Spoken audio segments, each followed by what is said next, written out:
Hello students, today we are going to discuss a method to remove one or more terms from an equation by diminishing its roots by a suitable value of h. So let a naught x raised to power n, a1 x raised to n minus 1 plus a2 x raised to n minus 2 and so on plus an is equal to 0 be the given equation. And we have to remove second term of the equation. Suppose हमें इस equation में से second term remove करनी है by decreasing its roots by a suitable value of h. Suppose हम इसके roots को h से diminish कर देते हैं तो हमारे पास transformation क्या होगी? हमारी नई इक्वेशन अगर y में है तो हमारा y क्या होगा? x minus H, so that x हमारा क्या हो जाएगा? y plus H.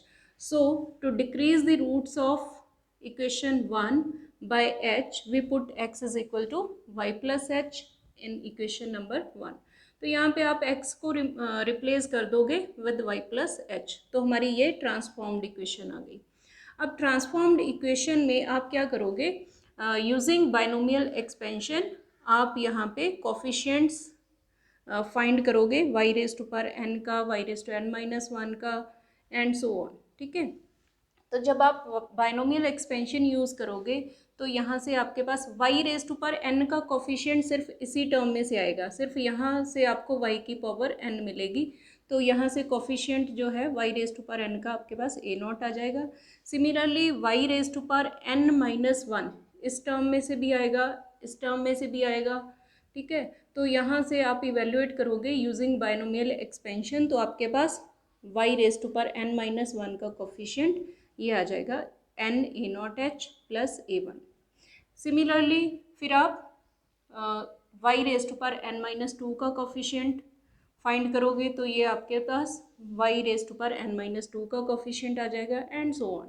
ठीक है, आपने क्या करना है? हर एक टर्म पे बाइनोमियल एक्सपेंशन यूज़ करनी है. बाइनोमियल एक्सपेंशन यूज़ करने के बाद आपने y raise to power n का कोफिशिएंट लिख लेना है, y raise to n minus 1 वाली टर्म्स कलेक्ट कर लेनी है, y raise to n minus 2 वाली टर्म्स कलेक्ट कर लेनी है एंड सो ऑन. ठीक है, अब हमारी रिक्वायरमेंट क्या है? हमें सेकेंड टर्म रिमूव करनी है, यानी कि कौन सी टर्म रिमूव करनी है जिसकी डिग्री क्या है? n minus 1. ठीक है, तो हमें वो वाली टर्म रिमूव करनी है जिसमें वेरिएबल की पावर n माइनस 1 है. तो यहाँ पे हमारी ये सेकेंड टर्म जो है ये हमें रिमूव करनी है. रिमूव कब होगी ये सेकेंड टर्म? अगर इसका कोफिशिएंट 0 हो जाए. ठीक है, अगर इसका कोफिशिएंट 0 हो जाए तो अपने आप ये टर्म रिमूव हो जाएगी. इट मीन्स हमारी रिक्वायरमेंट क्या है? n a nought h plus a1 should be equal to 0. और ये 0 कब होगा? अगर h क्या हो जाए? Minus a1 divided by n a not. यहाँ से आप h की वैल्यू कैलकुलेट कर लोगे. इट मीन्स ये हमारी h की रिक्वायर्ड वैल्यू है. इसे हम थोड़ा सा मॉडिफाई करके लिख सकते हैं. इसे मैं लिख सकती हूँ minus a1 by a not divided by n. अब minus a1 by a not ये आपको याद होगा, ये क्या है? Sum of roots of given equation. ठीक है, इस इक्वेशन में से अगर हम सम ऑफ रूट्स फाइंड करें तो वो क्या होता है हमारा? Minus a1 by a not. It means ये क्या है? Sum of roots. और n क्या है? Degree of equation. और हमें पता है कि किसी भी इक्वेशन के कितने रूट्स होते हैं? जितनी उसकी डिग्री है. इट मीन्स n क्या रिप्रेजेंट कर रहा है यहाँ पे? Number of roots of given equation. It means अगर हम किसी इक्वेशन के रूट्स को डिक्रीज कर दें by h, where h is equal to sum of roots divided by number of roots, then second term in the equation will be removed after transformation. ठीक है, जो हमारी ट्रांसफॉर्म्ड इक्वेशन आएगी उसमें अपने आप ही सेकेंड टर्म रिमूव हो जाएगी. सपोज हमें ये क्वेश्चन गिवन है, remove second term of the equation x raise to power 4 minus 16x cube plus 86x square minus 176x plus 105 is equal to 0 and hence solve it completely. मतलब हमें क्या करना है? पहले तो इस इक्वेशन की सेकेंड टर्म रिमूव करनी है, फिर इसे सॉल्व करना है. सॉल्व करना है मतलब रूट्स फाइंड करने हैं, एक्स की वैल्यूज़ फाइंड करनी है. तो हमने अभी क्या किया था कि सेकेंड टर्म रिमूव करने के लिए हमें क्या करना होता है? गिवन इक्वेशन के रूट्स को डिमिनिश करना होता है bye h where h is sum of roots divided by number of roots। तो सबसे पहले हम देखेंगे इस इक्वेशन के लिए सम ऑफ रूट्स क्या है। सम ऑफ रूट्स क्या होता है हमारा -a1/a0। यहाँ पे हमारा a1 क्या है -16, तो a0 क्या है लीडिंग कोफिशिएंट दैट इज 1। सो इसे सिंप्लीफाई करके हमारे पास सम ऑफ रूट्स क्या आ जाएगा 16।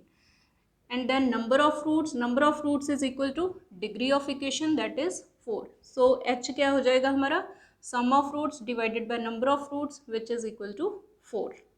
इट मीन्स अगर हम गिवन इक्वेशन के रूट्स को डिक्रीज कर दें बाय h, देन हमारी जो नई इक्वेशन बनेगी उसमें ऑटोमेटिकली सेकेंड टर्म रिमूव हो जाएगी। Now to diminish the roots of given equation by 4 हम क्या करेंगे सिंथेटिक डिवीज़न यूज़ करेंगे। यूजिंग सिंथेटिक डिवीज़न हमें क्या करना है पॉलिनोमियल, गिवन पॉलिनोमियल को हमें डिवाइड करना है विद 4। तो इसके हमने कोफिशिएंट्स लिख लिए सिंथेटिक डिवीज़न के लिए। ठीक है, ये ध्यान रखना है कि अगर हम आपका गिवन पॉलिनोमियल कंप्लीट नहीं है तो उसे पहले कंप्लीट ज़रूर बनाना है, मतलब जो टर्म्स मिसिंग हैं उनके कॉरस्पॉन्डिंग यहाँ 0 लिखना है। ठीक है, तो ये हमारा जो गिवन पॉलिनोमियल था वो पहले ही कंप्लीट है, इसमें कोई भी टर्म मिसिंग नहीं है, इसलिए हम इसके सारे कोफिशिएंट्स लिख लेंगे 1 -16 86 -176 105। Now on dividing by 4 first remainder जो हमारा आएगा दैट इज 9 और वो हमारा क्या हो गया a4 यानी constant term in the transformed equation. ठीक है, दोबारा फिर आप 4 से डिवाइड करोगे, फिर जो कोफिशिएंट आएगा वो हमारा हो गया a3 then a2 a1 and a0। ठीक है, आपने इसे सिंथेटिक डिवीज़न से डिवाइड करना है और हर बार जो आपका रिमाइंडर आएगा वो आपके क्या आएंगे coefficients of the transformed equation. तो हमारी ट्रांसफॉर्म्ड इक्वेशन का ये लीडिंग कोफिशिएंट है। Leading coefficient means highest degree term का कोफिशिएंट, ये सेकंड टर्म का कोफिशिएंट है, ये थर्ड का, फोर्थ का एंड कांस्टेंट टर्म। तो हमारी जो ट्रांसफॉर्म्ड इक्वेशन है वो क्या आएगी फिर 1y² plus 1y⁴ plus 0y³ minus 10y² plus 0y plus 9 equal to 0। अब आप देख सकते हो second term and fourth term दोनों का कोफिशिएंट 0 हो गया और हमारी ट्रांसफॉर्म्ड इक्वेशन क्या बन गई y⁴ minus 10y² plus 9 is equal to 0। तो यहाँ तक तो हमारी हो गई ट्रांसफॉर्मेशन। ठीक है, हमने सेकेंड टर्म रिमूव करनी थी यानी कि क्यूबिक टर्म रिमूव करनी थी, तो क्यूबिक टर्म यहाँ रिमूव हो गई। और यहाँ क्या है, आप एक चीज़ और देखो, कई बार हमें क्वेश्चन ऐसे भी आता है remove second and fourth term simultaneously. बहुत सारी जो इक्वेशंस होती हैं उनमें क्या होता है second and fourth term simultaneously remove हो जाती है, जैसे इसमें हो गया। हमने रिमूव तो एक्चुअली सेकंड टर्म करनी थी, सेकंड टर्म रिमूव करते करते अपने आप ही फोर्थ टर्म भी रिमूव हो गई। ठीक है, अगर ऐसा क्वेश्चन आता है remove second and fourth term of given equation, तो आपने कुछ नहीं करना है, आपने सारा यही प्रोसेस करना है to remove second term. Fourth term आपकी अपनी ऑटोमेटिकली ही रिमूव हो जाएगी। ठीक है, अब यहाँ तक हमारी ट्रांसफॉर्मेशन हो गई, हमने इक्वेशन की सेकेंड टर्म रिमूव कर दी, लेकिन हमें फिर क्या कहा गया था हैंस सॉल्व इट कम्प्लीटली। अब इसके रूट्स फाइंड करने हैं, उसके लिए हम क्या करेंगे जो ट्रांसफॉर्म्ड इक्वेशन है पहले उसके रूट्स फाइंड करेंगे। इसे आप देख सकते हो इजीली हम फैक्टराइज कर सकते हैं। फैक्टराइज करके ये हमारी क्या बन जाएगी y² - 1 into y² - 9 is equal to 0। It means क्या आ जाएगा आइदर y² - 1 इज 0 और y² - 9 इज 0। तो y² - 1 इक्वल टू 0 पुट करोगे तो आपके पास वहाँ से वैल्यूज़ आ जाएंगी y इज इक्वल टू +-1 और इस फैक्टर से आपकी वैल्यूज़ आ जाएंगी y इज इक्वल टू +-3। तो y की हमारे पास वैल्यूज़ क्या आ गई 1 -1 3 -3। लेकिन हमें किसके रूट्स फाइंड करने थे गिवन इक्वेशन के, तो इसे फाइंड करने के लिए हम क्या करेंगे हम यूज़ करेंगे relation between x and y। तो हमें y जो है वो कैसे हमारी y वाली इक्वेशन कैसे आई थी, हमने गिवन इक्वेशन के रूट्स को डिक्रीज किया था बाय 4, यानी हमारा y क्या था x - 4, सो दैट x हमारा क्या होगा y + 4। ठीक है, यहाँ से आप रिलेशन फाइंड करोगे x क्या आ गया आपका y + 4, तो y की जो वैल्यूज़ हैं आप यहाँ पे पुट करते जाओ, आपको x की वैल्यूज़ मिल जाएंगी। तो y जब आप 1 पुट करोगे तो यहाँ पे x आपका 5 आ जाएगा, जब y को -1 पुट करोगे x 3 आ जाएगा। Similarly using +-3 you will get values 7 and 1. So 3, 5, 7 and 1 are roots of given equation. अब मान लो आपको क्वेश्चन में सेकेंड टर्म के बजाय थर्ड टर्म रिमूव करने के लिए कहा गया हो, तो फिर क्या करोगे आप? सपोज हमारे पास ये क्वेश्चन है, transform the equation x³ - 6x² + 9x - 10 = 0 in which the third term is missing. हमें इस इक्वेशन को ट्रांसफॉर्म करना है into an equation in which third term is missing. तो आपने क्या करना है, जनरल ट्रांसफॉर्मेशन लेनी है by diminishing the given roots of given equation by h। So let us diminish the roots of given equation by h। ठीक है, h क्या होगा वो हम बाद में फाइंड करेंगे। सो अगर हमें गिवन इक्वेशन को डिमिनिश करना है बाय h एंड सपोज हमारी नई इक्वेशन y में है, तो हमारे पास y क्या होता है, x - h, यानी x क्या होता है, y + h। So to diminish the roots of given equation by h we put x = y + h in the given equation.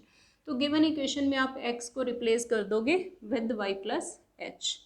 ठीक है, उसके बाद आपने क्या करना है, एक्सपेंड कर लेना है इन सब टर्म्स को। y + h का क्यूब, उसका फॉर्मूला यूज़ कर लोगे, y³ + h³ + 3y² h + 3y² h²। Similarly y + h² को एक्सपेंड कर लोगे। एक्सपेंड करने के बाद आपने क्या करना है, हमें क्या चाहिए था, थर्ड टर्म रिमूव करनी है। थर्ड टर्म कौन सी होगी, अब हमारी क्यूबिक इक्वेशन है तो इसकी थर्ड टर्म, फर्स्ट टर्म क्या है x³, सेकेंड टर्म में की पावर क्या है 2, थर्ड टर्म में x की पावर क्या है 1। इट मीन्स यहाँ पे थर्ड टर्म क्या होगी, y वाली। ठीक है, तो थर्ड टर्म रिमूव करने के लिए हमें क्या चाहिए, y का कोफिशिएंट 0 चाहिए। So third term will be missing if coefficient of y is 0। तो आप यहाँ पे y का कोफिशिएंट देखोगे। ठीक है, y वाली टर्म्स कलेक्ट करो, तो यहाँ पे क्या है, y का कोफिशिएंट हमें 0 से इक्वेट करना है। सो y का कोफिशिएंट यहाँ पे देखो, फर्स्ट इसमें y वाली टर्म ये है, तो यहाँ से y का कोफिशिएंट क्या आ गया, 3h²।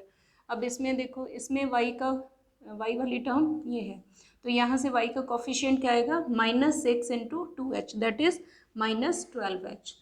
और y वाली टर्म हमारे पास ये है, यहाँ से y का कोफिशिएंट 9। तो y का जो कोफिशिएंट है वो हमारे पास क्या बन गया, 3h² - 12h + 9 = 0। ठीक है, थर्ड टर्म रिमूव करना मीन्स हमें y वाली टर्म रिमूव करनी है। इट मीन्स हमें y का कोफिशिएंट क्या चाहिए, 0। तो हम क्या करेंगे, इस इक्वेशन में से y वाली टर्म्स कलेक्ट करेंगे। सो उसके कोफिशिएंट को 0 से इक्वेट कर देंगे। यहाँ से हम h की वैल्यूज़ फाइंड कर लेंगे।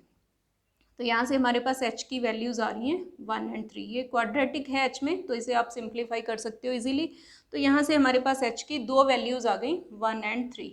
इट मीन्स अगर हम h को 1 लेंगे तब भी हमारी थर्ड टर्म रिमूव हो जाएगी, अगर h को 3 लेंगे तब भी हमारी थर्ड टर्म रिमूव हो जाएगी। हमारे पास h की 2 वैल्यूज़ आई थी 1 और 3, तो 1 बाय 1 हम दोनों वैल्यूज़ कंसिडर करेंगे। If h is equal to 1 then synthetic division use करके आप गिवन पॉलिनोमियल को डिवाइड करोगे, एंड इन दिस केस आपके पास जो कोफिशिएंट्स हैं वो आ जाएंगे -6, 0, -3 एंड 1। देन आपकी ट्रांसफॉर्म्ड इक्वेशन क्या बन जाएगी, y³ - 3y² + 0y means y वाली टर्म खत्म होगी, -6 = 0। And now if h is equal to 3, again आप सिंथेटिक डिवीज़न यूज़ करोगे। इन दिस केस आपकी ट्रांसफॉर्म्ड इक्वेशन क्या बनेगी, y³ + 3y² + 0y - 10 = 0। Again y वाला कोफिशिएंट हमारा 0 हो गया, यानी कि थर्ड टर्म रिमूव हो गई। तो आप देख सकते हो दोनों केसेस में हमारे पास थर्ड टर्म क्या हो जाती है, remove. So required transformed equation क्या है, y³ - 3y² - 6 = 0 और y³ + 3y² - 10 = 0। दोनों ही हमारी इक्वेशंस जो हैं उनमें थर्ड टर्म रिमूव हो गई है। तो आप चाहे ये वाली इक्वेशन यूज़ कर सकते हो, चाहे ये वाली इक्वेशन यूज़ कर सकते हो। I hope you have understood the method. So thanks for watching.